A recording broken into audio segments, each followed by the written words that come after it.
നമസ്കാരം. ഇന്നത്തെ എൻ്റെ വിഷയം നമ്മുടെ ഓയിലിൻ്റെ വില വർധനയെക്കുറിച്ചാണ്.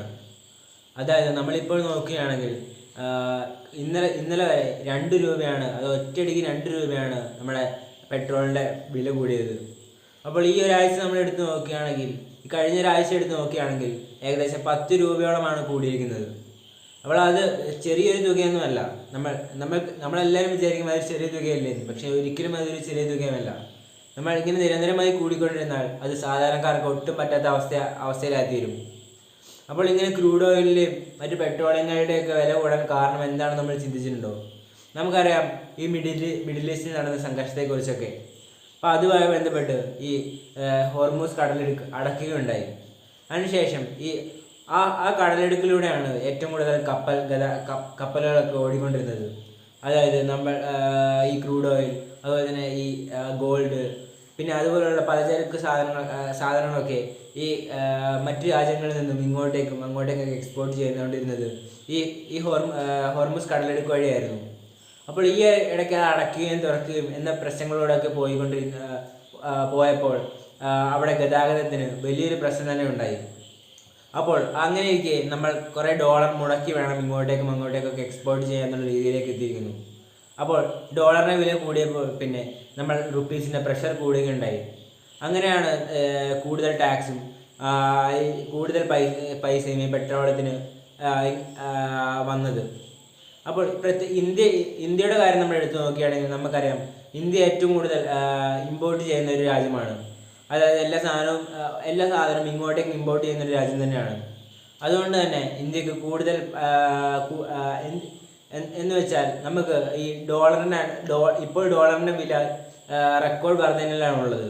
അതുകൊണ്ട് തന്നെ കൂടുതൽ പൈസ ചിലവാക്കിയാൽ മാത്രമേ നമുക്ക് ഇങ്ങോട്ടേക്ക് സാധനം ഇറക്കുമതി ചെയ്യാൻ സാധിക്കത്തുള്ളൂ.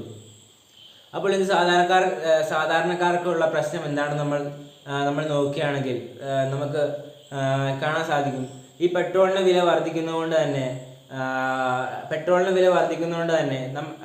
ഈ ഗതാഗതം മാത്രമല്ല തടസ്സപ്പെടുന്നത്, നമ്മളെല്ലാവരുടെയും ജീവിതം തന്നെ തടസ്സത്തിലാവും.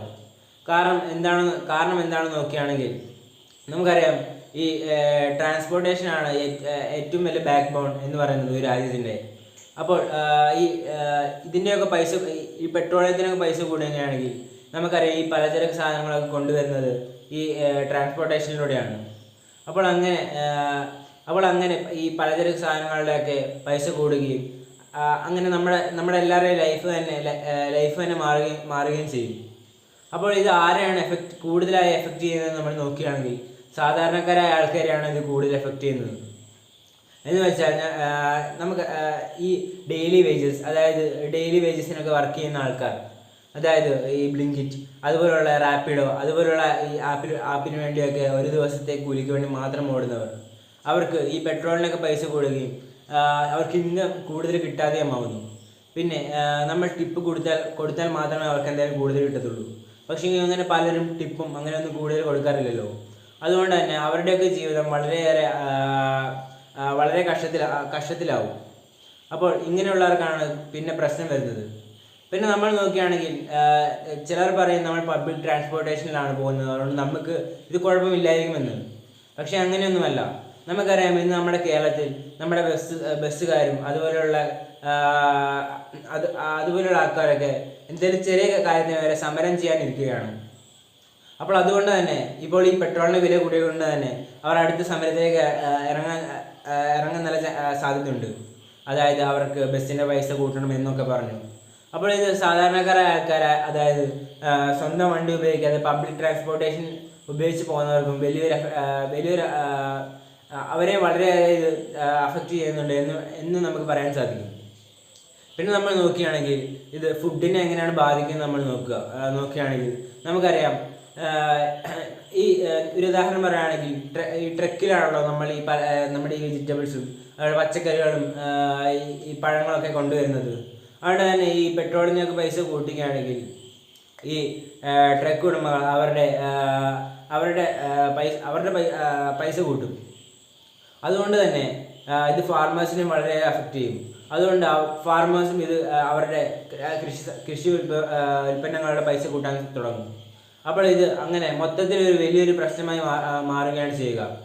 അപ്പോൾ ഇത് സാധാരണക്കാരായ ഒരാളിനെ എങ്ങനെ അഫക്റ്റ് ചെയ്യും നമ്മൾ നോക്കുകയാണെങ്കിൽ നമുക്കറിയാം, EMI അടയ്ക്കണം, ലോൺ അടയ്ക്കണം, സാധനങ്ങൾ വാങ്ങണം, വീട്ടു ചെലവ് നോക്കണം എന്നിങ്ങനെ പല രീതിയുണ്ട്.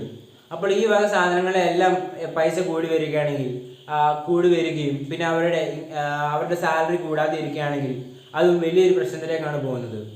അപ്പോൾ ഇവയൊക്കെ ഒരു വലിയ പ്രശ്നം തന്നെയാണ്. അപ്പോൾ നമ്മൾ സ്റ്റുഡൻസ് എന്താണ് വളരുന്ന തലമുറ എന്താണ് നോക്കേണ്ടതെന്ന് വെച്ചാൽ, നമ്മൾ എക്കോണമി എന്ന് പറയുന്ന ഒരു പാഠപുസ്തകത്തിൽ മാത്രം ഒതുക്കിപ്പോണ്ടതല്ല, അത് നമ്മുടെ ജീവിതത്തിലേക്കും എങ്ങനെയാണ് കൊണ്ടുവരിക എന്നും അത് എങ്ങനെയാണ് പ്രവർത്തിക്കുന്നതെന്നും നമ്മൾ കാര്യമായി മനസ്സിലാക്കേണ്ടതുണ്ട്. ഇപ്പോൾ നമ്മൾ നോക്കുകയാണെങ്കിൽ ഈ മിഡിൽ ഈസ്റ്റ് കൺട്രിയിൽ നടന്നൊരു സംഘർഷത്തിൽ ഇവിടെയുള്ള ചെറിയ ചായക്കട വരെ അത് എങ്ങനെ അഫക്റ്റ് ചെയ്തു എന്നുള്ളത് നമ്മൾ നോക്കേണ്ട ഒരു കാര്യം തന്നെയാണ്. അപ്പോൾ ഇങ്ങനെയും പ്രശ്നങ്ങളൊക്കെ ഉണ്ട് എന്ന് നമ്മൾ അറിഞ്ഞു വേണം മുൻപോട്ട് പോകാൻ. എന്ന് വെച്ചാൽ നമ്മുടെ കയ്യിൽ അത്രയും കരുതൽ വേണം എന്ന് പറഞ്ഞുകൊണ്ട് ഞാൻ എൻ്റെ പ്രസംഗം നിർത്തുന്നു. നന്ദി.